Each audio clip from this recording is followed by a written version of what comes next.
Olá, meu nome é Fernanda, eu sou psicóloga e professora de psicologia na FAMAC e esse semestre facilitei a disciplina de Desenvolvimento Humano 2 e uma das atividades, ou a atividade principal do semestre, era desenvolver um projeto de extensão e este grupo fez um projeto de extensão sobre a saúde mental da população LGBTQIAPN+. Tivemos as enchentes, os projetos teve que ser adaptado e por isso a gente está gravando em vídeos, e a ideia desse primeiro vídeo é que possa ser uma conversa bem introdutória, que a gente traga alguns conceitos básicos para que a gente possa pensar e se aproximar sobre essas outras formas, esses outros modos de existência que muitas vezes, por uma construção social nossa, são colocadas à margem e tidas como não habituais ou não normais. E o grupo percebeu a urgência, quando a gente pensa no ciclo vital, da gente poder estudar também e conhecer mais sobre essa população, para que a gente, enquanto profissionais de saúde, possa desenvolver o que parece muito óbvio, mas não é, que é o respeito pela diversidade, o respeito pelo outro. Então, a gente vai introduzir um pouquinho alguns conceitos importantes nesse assunto, com um grande objetivo que a gente possa cada vez mais naturalizar essas existências para poder cuidar delas, dessas pessoas, como nós cuidamos de todas as pessoas, ou deveríamos cuidar, independente da sua orientação sexual ou da sua orientação de gênero. Acho que o primeiro grande ponto que a gente pode trazer, e que o próprio grupo levantou como importante, é a gente poder entender o que é cada uma dessas letrinhas da sigla, né? E entender que existem dois grandes grupos, que é o grupo da orientação sexual e o grupo da sexualidade, da orientação sexual. Então, essas letras, elas vão representar um desses dois grupos, né? Então, no fim, a gente vai ver que, por isso que tem o mais no final, é uma sigla que tenta abarcar as pessoas que são dissidentes da norma, que é o desvio, né, da norma heterossexual e cisgênero. Isso. Acho que assim fica melhor. Mas, então, todos que... E por isso que tem pessoas que já utilizam, inclusive, essa designação, que são gênero, sexo, dissidentes, é dissidente dessa norma heterossexual e cisgênero. Então, essa sigla vai abarcar todo esse pessoal que desvia disso que nós construímos como sendo normal. E, por isso, também desenvolvemos historicamente um olhar preconceituoso e distante com essas pessoas. Então, vamos lá. A partezinha que está falando, então, de sexualidade na sigla é LGB. A gente está falando de lésbicas, gays e bissexuais, que é... Aí a gente está falando de sexualidade, ou seja, é a forma como eu oriento o meu desejo sexual. Para quem está direcionado, né? Eu, enquanto mulher, é para outra mulher. Então, eu me identifico como lésbica, como homem se gosta de outro homem, desejo um outro homem como gay, ou se ambos os gêneros me atraem sexualmente, como bissexual. Também tem as pessoas que se consideram assexual, esse é o azinho, que se percebem como assexuais, ou seja, são pessoas que têm baixa libido, têm pouquíssimo desejo ou não têm desejo de relação sexual e que a troca de afeto fica muito mais de alguns carinhos, mas não necessariamente, né, ou muito distante da necessidade da troca do ato sexual. O pansexual, que vai ter essa sexualidade bem ampla e que vai ter um desejo, né, ampliado, né, por muitas pessoas e formas de existência. Isso, essas são as letrinhas que falam da sexualidade. Então, é a L de lésbica, G de gay, B de bissexual, depois a gente pula, né, pro assexual e pro pansexual. As letrinhas que falam da orientação de gênero, o primeiro, então, é o T, né, e que é bem interessante que essa construção das letras também vem surgindo historicamente, né, quando essas lutas começam a aparecer e a serem validadas, né. Então, primeiro a gente tinha uma sigla muito inicial que falava de gays, lésbicas e simpatizantes, bem inicial, ou seja, só isso que era possível ainda de ser considerado existindo minimamente enquanto luta na nossa sociedade, e aí outras letras vão sendo agregadas, e a primeira que fala de gênero, então, é do transgênero, né? É o T, da pessoa transexual. E aí, quando a gente está falando, então, de gênero, a gente já não está mais falando do desejo, de onde a gente orienta o nosso desejo sexual, mas a gente está falando da forma como nós nos sentimos e como nos percebemos na sociedade. Daí a gente precisa entender a diferença entre o órgão genital que a gente nasce e como a gente resolveu chamar as pessoas que nascem com esses órgãos sexuais, a diferença disso para que como de fato eu me identifico enquanto um papel de gênero e identidade de gênero na nossa sociedade. Então, quando a gente nasce, ou até mesmo antes de nascer, quando faz a ecografia, se a pessoinha tem pênis, a gente vai dizer que é um homem.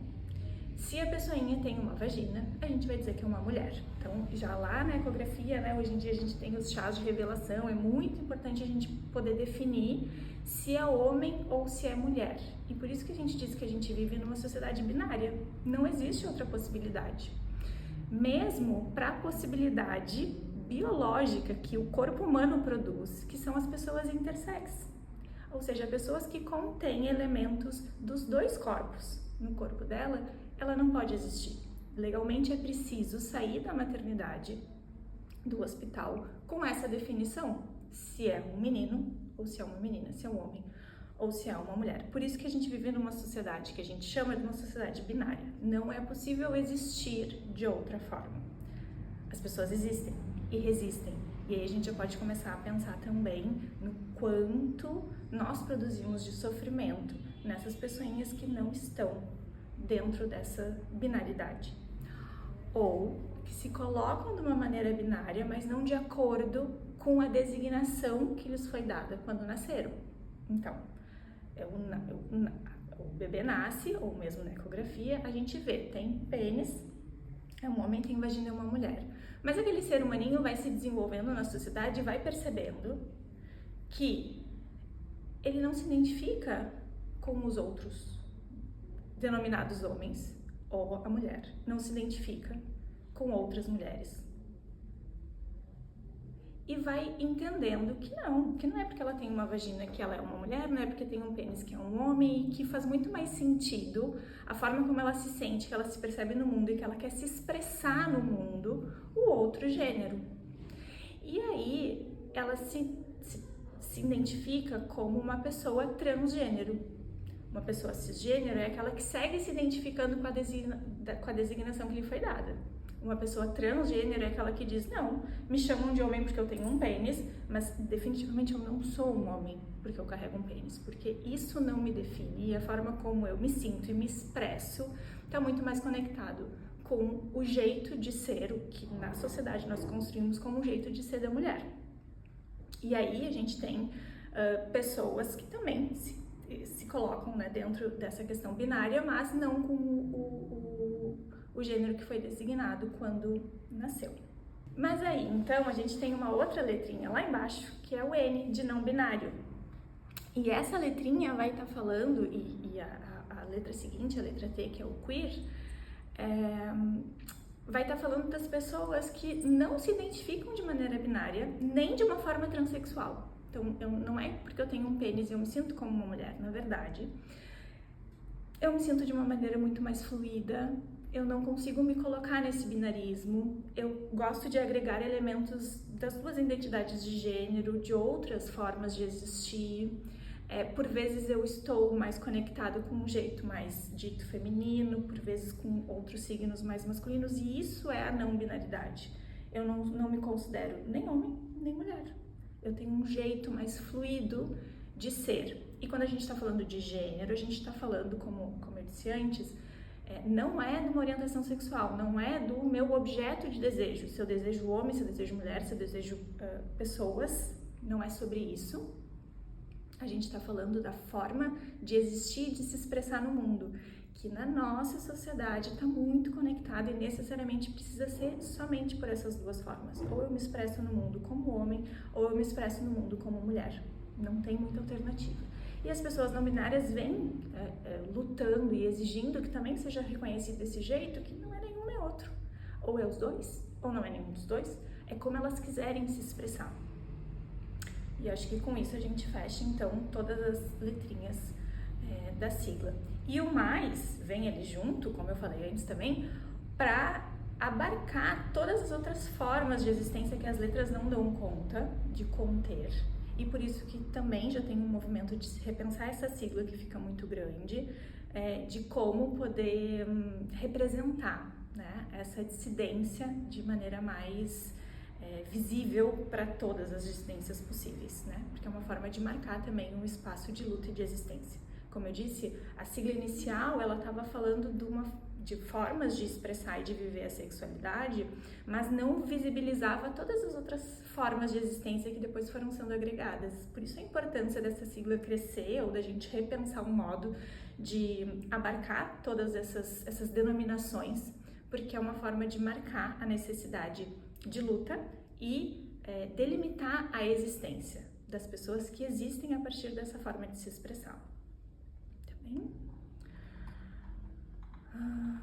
Acho que com isso a gente já trouxe, né, essa questão do sexo biológico, da identidade de gênero, da orientação sexual. E eu repito, assim, tudo isso, pessoal, e toda forma que a gente lê o mundo é uma construção humana, né? Mesmo quando a gente olha um pênis e diz, isto pertence a um homem, isso é uma construção nossa. O que é um homem? Então, um homem é um ser humano que tem pênis, né? Então, mesmo o sexo dito biológico é uma construção nossa, desse olhar de olhar um fenômeno e dar um nome para esse fenômeno e depois rechear, né, o que significa ser um homem. Partindo dessa ideia de que tudo é construção nossa, o que pode, num primeiro momento, nos dar uma sensação de angústia, porque então nada é muito certo, se tudo fomos nós que criamos, é possível de recriar, descriar, desconstruir.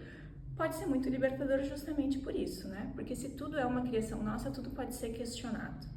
E acho que muito da nossa ideia aqui nesse mini curso, nessas palestras, nesses vídeos que a gente está oferecendo, é justamente oportunizar o conhecimento para desconstruir, né? De que, bom, existem só duas formas de existir porque sempre foi assim, porque assim é a natureza, porque nós somos assim.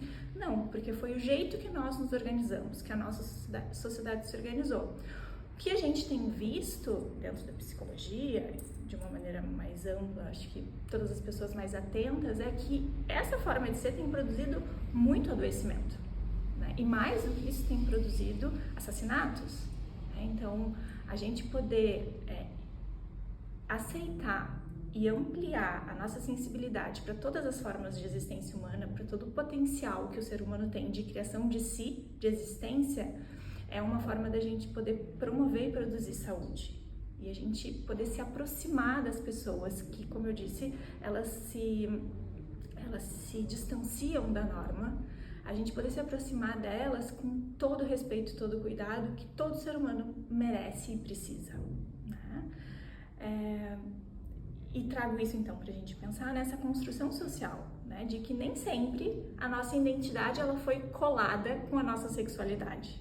Mas a questão do binarismo homem-mulher, essa sim é uma construção muito mais antiga e, portanto, também muito mais difícil da gente desconstruir e quebrar, mas que é uma criação, cada vez mais a gente tem lido sobre, que é uma construção ocidental, branca, colonialista, né, que é datada, né, que tem um tempo e um espaço em que isso surge e que vai se espalhando pelo mundo através do colonialismo, de todos os movimentos expansionistas europeus e imperialistas, né? Então, tudo isso é uma criação que em algum momento histórico começa a fazer sentido e vai ganhando força, porque está a serviço também aí desse sistema que tem muitas relações de poder envolvida, né? E que precisa então manter esse status heterossexual, branco e principalmente patriarcal, né? Do homem no comando. E aí vai gerando essas exclusões e esses sofrimentos para manutenção dessas relações de poder. Quem vai falar muito bem disso, né, é Foucault, e ele vai fazer essa genealogia, né, ou seja, ele vai entendendo de onde as coisas vão vindo, justamente para a gente entender que teve um início, e se teve um início, teve uma criação, e essa criação foi nossa, então nós também podemos desconstruir, desfazer tudo isso. Certo? Acho que nesse primeiro vídeo a ideia era apresentar esses conceitos básicos para a gente começar a se aproximar desse conhecimento e para a gente começar a desmistificar algumas coisas e, se possível, da gente se aproximar, como eu disse, das pessoas, produzindo cuidado e saúde a partir do que elas precisam, do que elas demandam de nós e da forma delas existirem, né? E não do que a gente entende que seria o padrão ou o jeito adequado de existir. A gente se abrir para o que é diferente para efetivamente produzir cuidado e promover saúde.